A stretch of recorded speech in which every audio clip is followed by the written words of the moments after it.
Well, it's a new year, and it's time once again to talk with State Senate Minority Leader Bruce Tarr, giving us updates on the State House. And Senator Tarr, welcome back. Happy New Year. Hi, Rick. It's great to be back and Happy New Year. I know that people debate when it's too late to say Happy New Year, but the way that I look at it, for a while at least, if you haven't seen someone and you're in the new year, it's okay to say that. So Happy Yeah, New Year. I agree. I agree. Totally.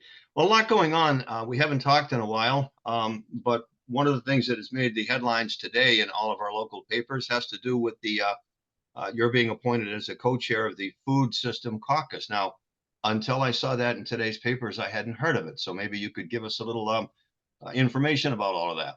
Well, happy to. And Rick, don't be feeling bad that you haven't heard about it. It's a relatively new caucus in the legislature. It started in 2019, and it really got a lot of traction during the pandemic because during the pandemic, we were concerned about the availability of food supplies. And it gave us the opportunity to look at the systems by which food is provided in Massachusetts. And so the Food Caucus and the Food Systems Caucus really gained a lot of traction in that early time. And really the focus of the caucus is to make sure that we capture every opportunity for locally produced food. And for me, an important part of that is not only our local farmers, and we have quite a few in our region, but also to make sure we never leave the commercial fishing industry out of that conversation, because our commercial fishing industry provides a great protein resource for people that's harvested right here off our shores. And so the Food Systems Caucus has led on a number of issues. One of the most notable is something called the Food Security Infrastructure Grants, or FSIGs, which again were developed in the time of the pandemic to help folks develop the infrastructure that they need to be able to produce and store and distribute food. And so a lot of local fishing boats, for example, got grants from the FSIG to be able to process food at sea, seafood at sea.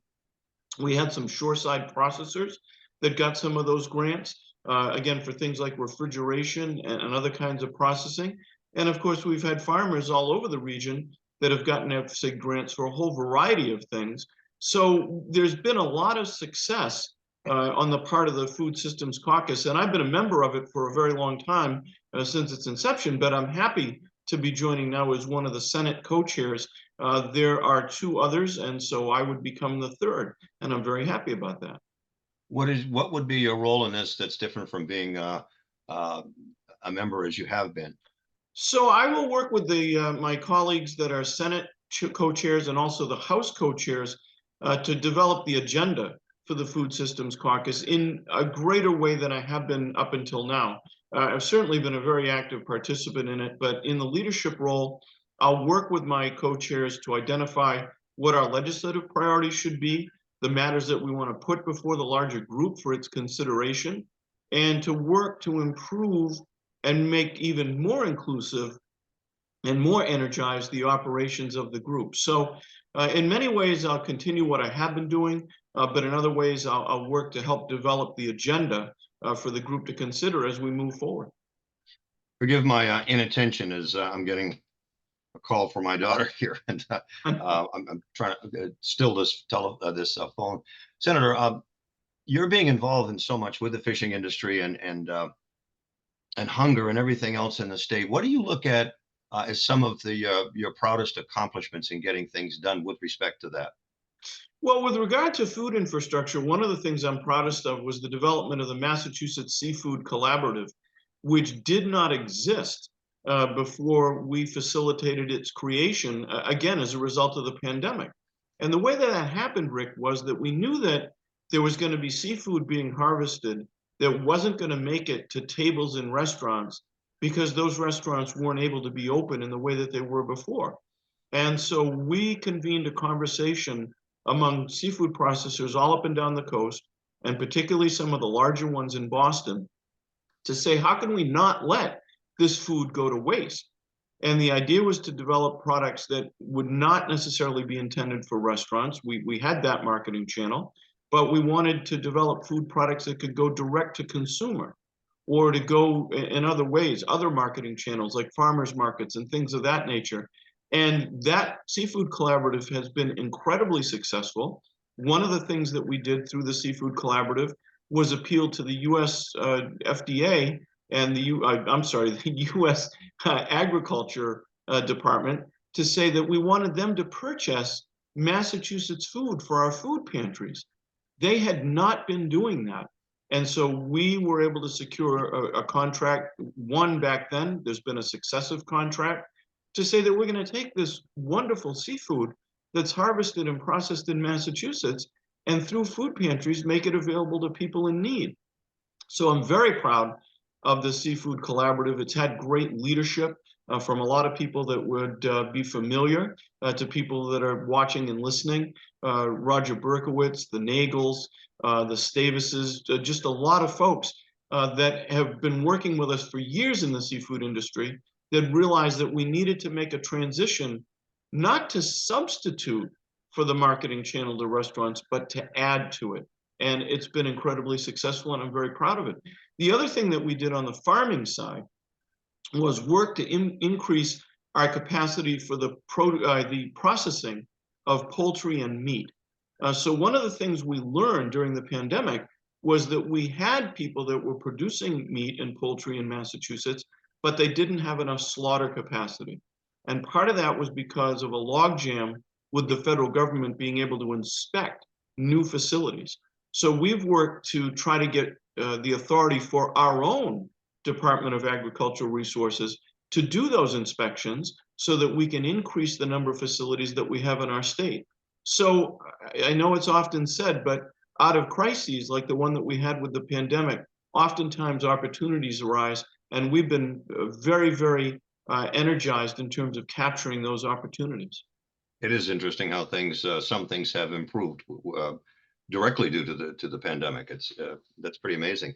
It's been a while since we talked, and I know last time we talked, for a long time you had been touting the budget process, not the budget process, but the fact that there was a little bit of extra money in the income of Massachusetts through taxation and so on, and other means. And that seems to be a little bit problematic now. The budget cuts by the governor. There is no doubt, Rick. You know, we've had some incredibly robust years of revenue collection that have resulted in surpluses that have given us a lot of flexibility with regard to the state budget over the last few years. But those days are ending, and we need to keep a balanced budget. The Constitution requires it. And most recently, the governor and her Secretary of Administration and Finance, Matt Gorkowitz, made a determination that we were going to be about $1 billion short of the budget figure that our budget is based on, the revenue figure. And so they had to make an adjustment.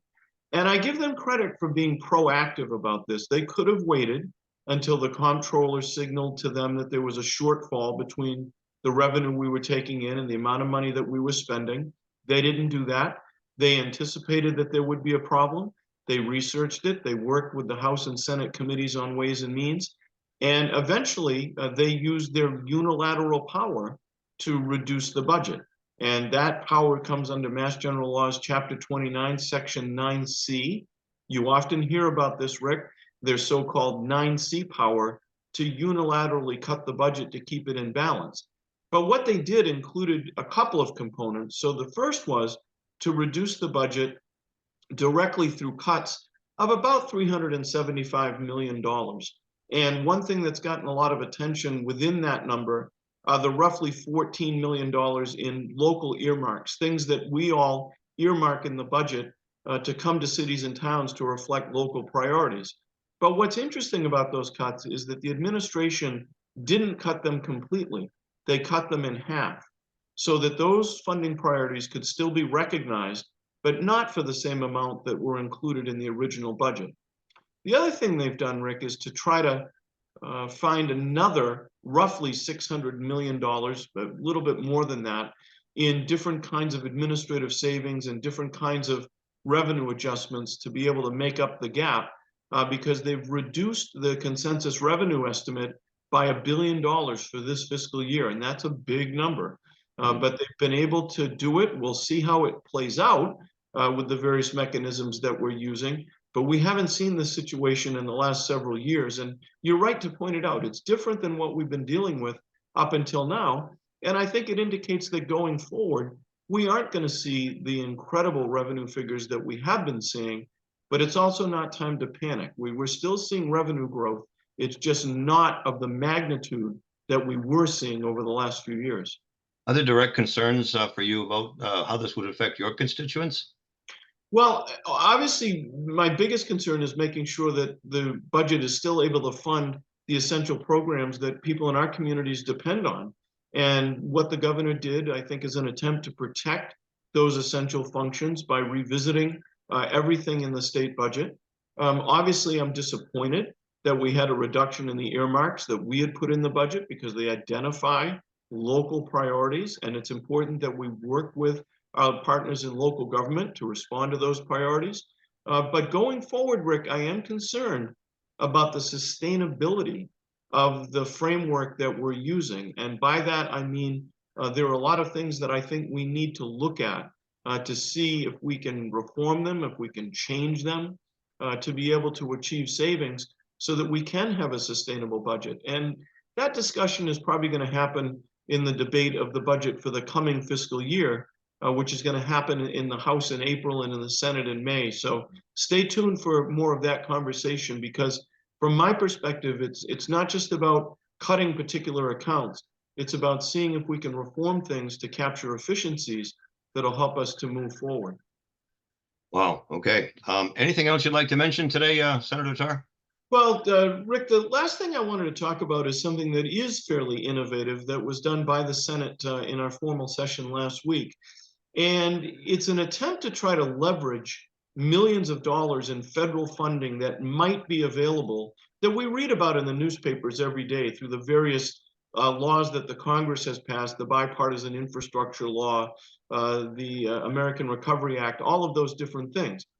Oftentimes, those grants require a state or local match, or at least a non-federal match.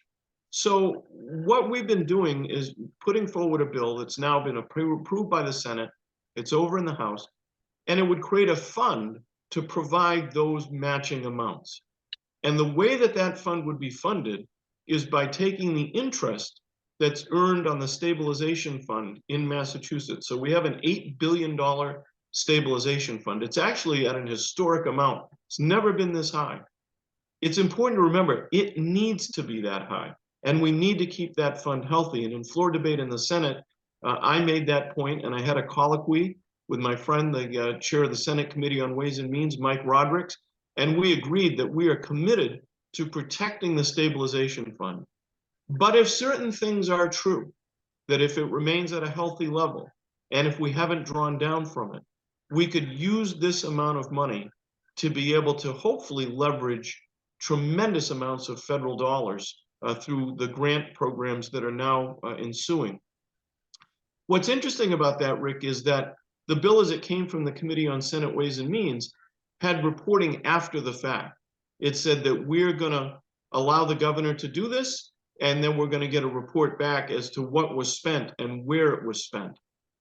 But one of the things that concerned me is that this bill puts literally millions of dollars in the hands of the administration without further appropriation. And that's a legislative term of art. Usually under our constitutional scheme of government, the legislature appropriates. And so my concern was we were giving a tremendous amount of power to the administration without being in the loop and fulfilling our obligation as legislators. So I amended the bill twice, and twice my amendments were accepted on a unanimous vote of 39-0 to require the governor to let us know what's going to happen 30 days before it happens, so that if there's a concern with how money is going to be spent, there's time for the legislature to take action and collaborate with the governor about what the right path is. So I'm very pleased, number one, that the bill passed, and number two, that we were able to amend it in the way that we did. And I think it holds potential to be a very valuable tool going forward.